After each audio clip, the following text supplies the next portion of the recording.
The day the universe held its breath. They called it the Great Silence, the day every advanced civilization in the galaxy suddenly stopped talking. While alien empires cowered in their bunkers, waiting for an ancient terror to pass, humanity did what humans do best. They grabbed their tools, ignored the warnings, and walked straight into the darkness to fix what everyone else was too afraid to touch. Captain Elena Vasquez stood on the bridge of the research vessel, Pioneer's Dream, watching the communication arrays flicker with static. 3 hours ago, the galaxy had been buzzing with chatter. Trade negotiations between the Crystalline Collective and the Zephyrian Union, scientific data streams from the Botanical Confederacy, even the usual complaints from the mechanical hegemony about noise pollution from human space. Now there was nothing. Still no response from any of the major systems, reported Dr. Marcus Chen, the ship's xenobiologist and communications expert. His dark hair was already disheveled from running his hands through it, a habit that emerged whenever he encountered something that didn't make sense. It's like someone flipped a switch and turned off half the galaxy. Elena walked to the central console, her boots clicking against the metal deck. The Pioneer's Dream wasn't a military vessel, but Elena had learned to read danger during her years as a combat engineer. Right now, every instinct she'd developed was screaming warnings. What about the automated systems, shipping lanes, navigation beacons, emergency frequencies? That's the weird part, Marcus said, pulling up a holographic display. All the automated systems are still functioning. It's only the inhabited worlds that have gone quiet, like everyone just stopped talking at exactly the same time. Chief Engineer Zara al-Rashid emerged from the lower decks, her coveralls stained with grease and her hijab slightly askew. In her hands, she carried a tablet displaying signal analysis data. Captain, I've been monitoring the subspace frequencies. There's definitely something out there, but it's not coming from any known communication protocol. Elena took the tablet and studied the readouts. The signals were unlike anything in the human database, ancient, powerful, and somehow wrong. They felt like whispers in a language that predated civilization itself. Can you decode any of it? I'm trying, but it's like nothing I've ever seen. The mathematical structures are... Alien doesn't even begin to describe it. It's like trying to understand music written by someone who's never heard sound. Suddenly, the main display lit up with an incoming transmission. Not from any of the major galactic civilizations, but from a small research outpost on the edge of Valorian space. The image was grainy, filled with static, but Elena could make out the figure of Ambassador Helix, a insectoid Valorian she'd met during trade negotiations. Any human vessels receiving this transmission? Helix's voice crackled through the speakers. You must listen carefully. The Devourers have awakened. All civilized species are implementing Protocol Omega. Find shelter. Go dark. Do not investigate. Do not attempt contact. Wait for the all-clear signal. The transmission cut off, leaving the bridge in stunned silence. The Devourers? Marcus asked, already pulling up xenoarchaeological databases. I've never heard of them. Neither have I, Elena admitted. But if they're scary enough to make every advanced civilization in the galaxy go silent simultaneously, we need to know what we're dealing with. Zara looked up from her tablet. Captain, I'm reading massive energy signatures from the Galactic core. Something big is moving out there. Elena made her decision. Marcus, I want everything you can find about these Devourers. Check every database, every legend, every piece of xenoarchaeological data we have. Zara, keep monitoring those signals. If something's coming from the core, I want to know about it. Captain, Marcus said slowly, maybe we should consider the ambassador's advice. If every advanced civilization is hiding, there might be a good reason. Elena turned to face her crew. Since when do humans hide from the unknown? Every species we've encountered has thousands of years of history, ancient protocols, and established procedures for everything. But we're the new kids on the block. We don't have the luxury of ancient fears. She gestured toward the stars visible through the viewport. Out there, something has scared civilizations that have existed since before Earth had multicellular life. They're all running to their bunkers, following protocols written by ancestors who faced this threat before. But we don't have those protocols. We have something better. What's that? Zara asked. We have curiosity. Over the next several hours, the pioneer's dream became a hub of desperate research. Marcus dove into every xenoarchaeological database they had access to, searching for any mention of devourers or similar entities. What he found painted a terrifying picture. Captain, I found references scattered across multiple civilizations, he reported. They're always described differently, but the pattern is consistent. Ancient machines older than recorded history that consume entire star systems. They appear every few thousand years, harvest what they need, and then disappear back into the void. Elena studied the fragmentary records. But these accounts are from different time periods, different sectors of the galaxy. How can the same threat appear everywhere? That's what's terrifying, Marcus continued. According to these records, the devourers don't just appear randomly. They're systematic. They sweep through the galaxy in waves, sector by sector, consuming everything in their path. The last recorded encounter was approximately 3,000 years ago. Zara's voice came over the intercom from the engineering deck. Captain, you need to see this. I've been analyzing the signals from the galactic core, and I think I found something. Elena and Marcus made their way to the engineering section, where Zara had set up a complex array of monitoring equipment. The displays showed a three-dimensional map of the galaxy, with pulsing red indicators scattered throughout. The signals aren't random, Zara explained. They're following a pattern moving outward from the core in a spiral, and they're accelerating. Elena felt a chill run down her spine. How long before they reach inhabited space? Based on current patterns, I'd say we have maybe 2 weeks before they hit the first major trade routes, a month before they reach the outer colonies. Marcus pulled up more historical data. Captain, according to these records, when the devourers last appeared, they consumed 17 star systems before disappearing. The civilizations that survived did so by hiding, by going completely dark until the threat passed. And how long did that take? 47 years. Elena stared at the galactic map. 47 years of silence, of hiding, of watching ancient monsters devour everything in their path. She thought about Earth, about the human colonies scattered across dozens of systems. Unlike the established alien civilizations, humanity didn't have deep bunkers or ancient protocols. They had cities on the surface, space stations in orbit, and a stubborn refusal to accept that any problem couldn't be solved. No, she said, finally. Captain, Marcus asked. I said no. We're not hiding for 47 years while some ancient machines eat our neighbors. We're going to find out what these things are and figure out how to stop them. Zara grinned. I was hoping you'd say that. I've been thinking about the signal patterns and I have an idea. What if we don't try to hide from these things? What if we go talk to them? Talk to them? Marcus looked horrified. The entire galaxy is hiding from these things and you want to have a conversation? Think about it, Zara continued. They're machines, right? Ancient, but still machines. Machines follow programming. If we can understand their programming, maybe we can find a way to modify it. Elena nodded slowly. It's crazy enough to work. But we'd need to get close enough to study them, and according to these records, nothing that's ever gotten close has survived. Well, Zara said, we've never tried the human approach. Which is, we improvise. As if in response to their conversation, the long-range sensors began picking up a new signal.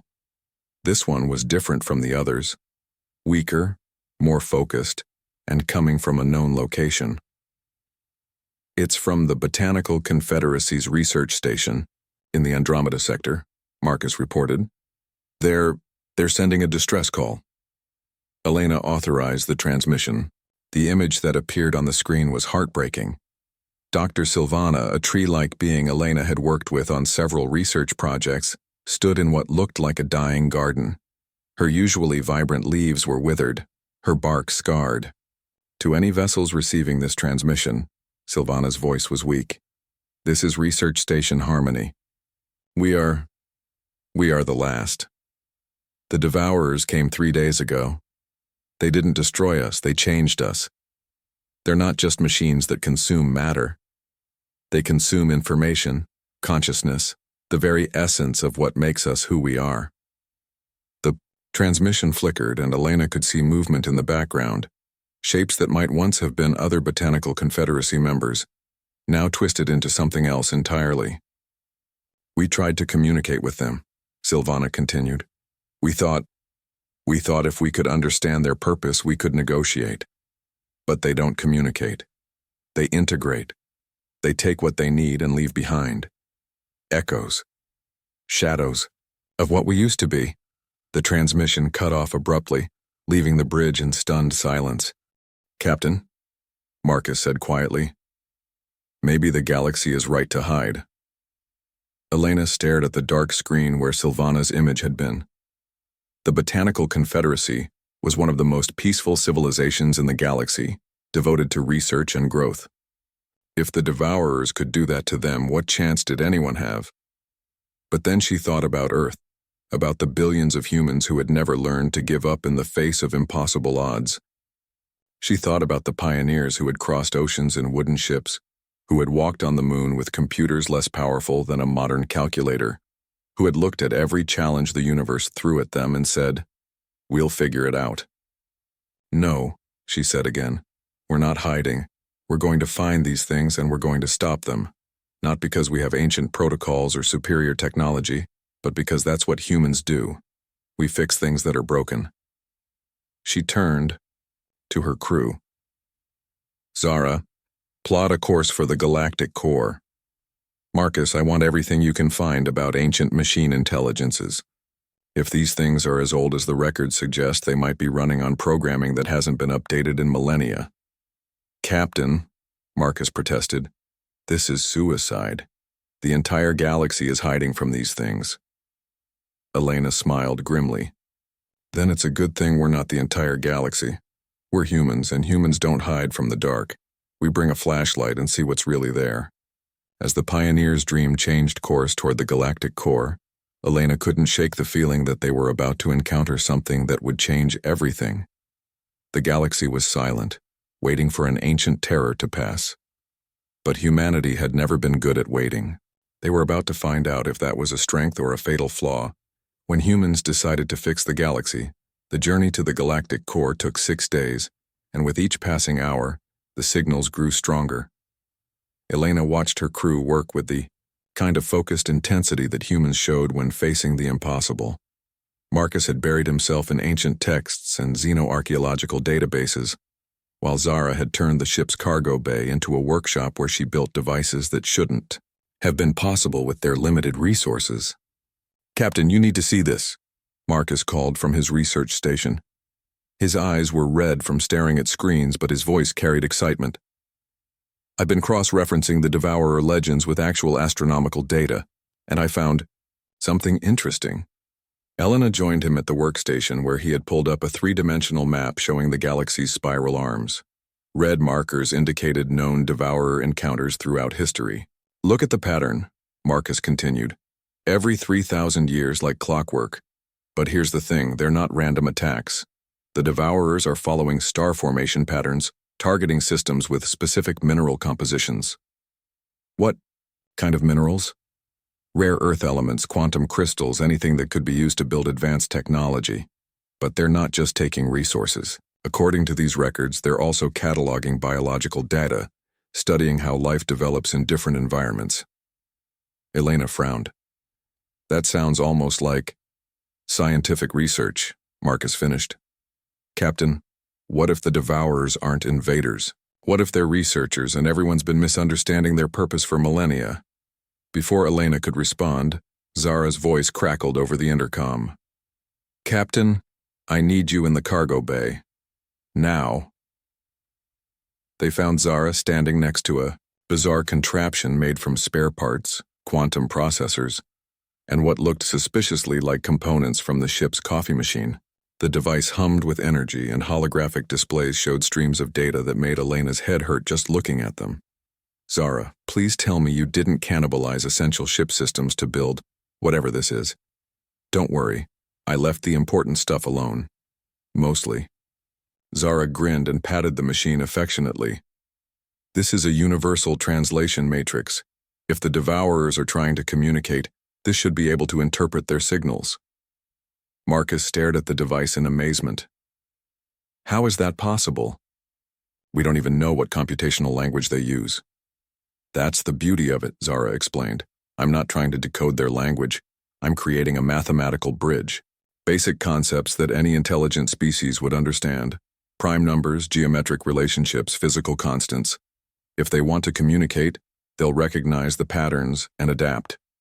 Elena was about to ask for more details when the ship's proximity alarms began blaring. Through the viewport, she could see something that defied description. A massive structure floating in the void, easily the size of a moon but covered in geometric patterns that seemed to shift and change. As she watched, "Is that one of them?" she asked. "It has to be," Marcus whispered. "The energy readings are off the charts." As they watched, smaller objects detached from the massive structure and began moving toward their ship. Elena's first instinct was to order evasive maneuvers, but something made her hesitate. The approaching objects weren't moving like weapons. They were moving like curious animals investigating something new. "Captain," Zara said, checking her makeshift device. "I'm reading massive computational activity from those things. They're scanning us, trying to understand what we are. Are they hostile?" "I don't think so. The scans are gentle, almost careful. Like they don't want to damage us while they're studying us." Elena made a decision that would have horrified any sensible military commander. "Open a communication channel. All frequencies." "Captain, we don't know if they're—" "Do it." The main screen flickered to life, but instead of showing a visual transmission, it displayed a cascade of mathematical symbols. Prime numbers, geometric sequences, and then something else. Patterns that seemed almost like questions. "They're asking about us," Marcus said in amazement. "Look at these sequences. They want to know what we are, where we come from, why we're not hiding like everyone else." Zara's device began humming more loudly, and the holographic displays showed her translation matrix working overtime. "I think I can respond," she said. "If I input basic information about human civilization, mathematical constants from our physics, maybe they'll understand." "Do it." For several minutes, data flowed between the ship and the massive structure. Elena watched the exchange with growing fascination. This wasn't a confrontation between enemies. It was a conversation between scientists. Then the tone changed. The mathematical patterns became more urgent, and Marcus's face went pale as he read the translations. "Captain, they're trying to warn us about something. They're saying we need to leave this area immediately because—" He paused, double-checking his readings. "Because they're about to begin a sterilization protocol." "Sterilization of what?" "The entire sector. They're saying there's a contamination that must be contained." Suddenly, Elena understood. "They're not invaders, they're janitors." "What?" Elena turned to her crew, her mind racing with possibilities. "Think about it. Ancient machines that appear every few thousand years target specific systems and seem to be cataloging biological data. What if they're not destroying civilizations? What if they're cleaning up after them?" Marcus pulled up more data. "The systems they've consumed all show signs of ecological collapse, resource depletion, or technological contamination. They're not attacking healthy civilizations, they're quarantining dying ones." "But what about the Botanical Confederacy?" Zara asked. Dr. Silvana said they were transformed, not destroyed. Elena felt pieces clicking into place. What if the Devourers were trying to save them? Not their individual consciousness, but their genetic and cultural information, preserving it before the ecosystem collapsed completely.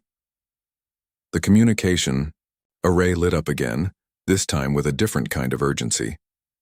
The Devourers were transmitting detailed scans of nearby star systems showing ecological damage, resource depletion, and signs of imminent civilizational collapse. "They're showing us the galaxy as they see it," Marcus realized. "Most of the major civilizations are dying. Overpopulation, resource wars, environmental destruction. The Devourers aren't causing the silence, they're responding to it." Elena stared at the data streams. The galaxy's advanced civilizations, with their millennia of history and established protocols, had reached a point where their own success was killing them. The Devourers were ancient machines designed to preserve what could be saved and quarantine what couldn't. But they miscalculated, she said suddenly. What do you mean? They don't understand humans. We're not like the other civilizations. We don't follow the same patterns of growth and collapse. We adapt, we improvise, we find new solutions to old problems. As if responding to her words, the communication array displayed a new message. The Devourers were asking a direct question. Could humanity help them find a different solution? Zara's eyes lit up. Captain, what if we could reprogram them? Not to change their core mission, but to give them new options. Instead of just preserving and quarantining, they could help civilizations adapt and survive. Is that possible? With human ingenuity and Devourer computational power, we could solve problems that have been killing civilizations for millennia. Elena looked at her crew, 2 humans with nothing but curiosity, spare parts, and a refusal to accept that any problem was unsolvable. Then she looked at the massive alien structure that had terrified the galaxy for thousands of years. Open a channel, she said. Let's see if ancient machines can learn new tricks. What followed was the strangest collaboration in galactic history. Using Zara's improvised translation matrix, Marcus's knowledge of xenoarchaeology, and Elena's leadership, the human crew worked with the Devourers to develop new protocols. Instead of quarantining dying civilizations, the ancient machines could help them transition to sustainable models. Instead of preserving only genetic and cultural data, they could help preserve the civilizations themselves. The process took weeks, but gradually, the galaxy began to change. The Devourers, now working as partners rather than feared destroyers, emerged from their hiding places and began helping civilizations address the problems that had been slowly killing them. The Crystalline Collective learned to manage their resource consumption with the help of ancient algorithms.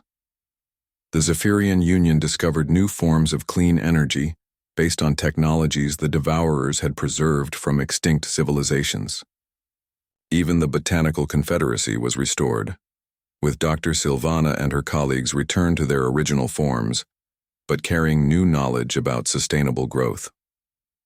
Throughout the galaxy, the Great Silence was broken not by the return of old fears, but by new conversations about survival, adaptation, and cooperation. Elena stood on the bridge of the Pioneer's Dream, watching as Devourer vessels worked alongside ships from dozens of different civilizations. The galaxy that had been preparing for ancient destruction was instead experiencing ancient wisdom. Captain, Marcus said, we're receiving a transmission from Earth.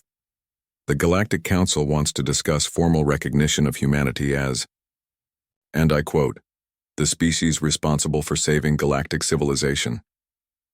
Elena smiled. Tell them we're honored, but we were just doing what humans do. Which is, we see a problem, and we fix it, even if nobody asked us to. Zara looked up from her workstation, where she was designing new collaboration protocols between human technology and Devourer systems. So what's next, Captain? The galaxy's saved, the ancient machines are our friends, and everyone's talking to each other again. Elena looked out at the stars where human ships were already heading toward unexplored regions of space. Next, we find the next impossible problem and figure out how to solve it. That's what humans do. As the Pioneer's Dream set course for new adventures, Elena reflected on what they had accomplished. The galaxy had learned that sometimes the youngest species has the oldest wisdom. The wisdom to approach the unknown with curiosity instead of fear, to see solutions where others see only problems, and to refuse to accept that anything is truly impossible. The Devourers had been awakened, but instead of bringing destruction, they had brought the galaxy its greatest opportunity for growth in millennia. And it had all started with 3 humans who refused to hide in the dark.